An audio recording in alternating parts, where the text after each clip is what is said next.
Hi అండి.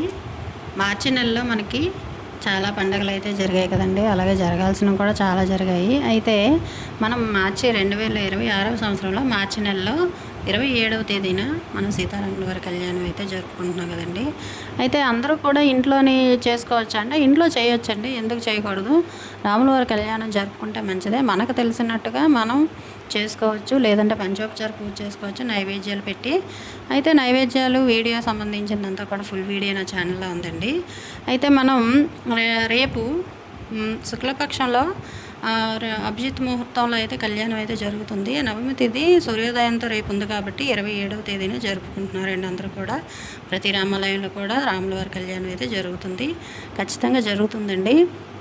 అయితే ఇంట్లో చేసేటప్పుడు మనం ఉపవాస నియమాలు పాటిస్తూ స్వామివారికి కళ్యాణం అయితే చేసుకోవచ్చు, లేదంటే పంచోపచార పూజ చేసుకోవచ్చండి. అలాగే మనం నైవేద్యాలకు బెల్లం పానకం, పప్పు సెలవిడి, ఇటువంటివన్నీ కూడా పప్పు సెలవిడి కూడా పెట్టుకొని చేయొచ్చు. పప్పు బెల్లాలు కూడా ఇంటందరూ కూడా బయట పిల్లలు చిన్నపిల్లలకు కూడా పంచుతారండి. అదైతే మా చిన్నప్పుడు జరిగేది అలాగా.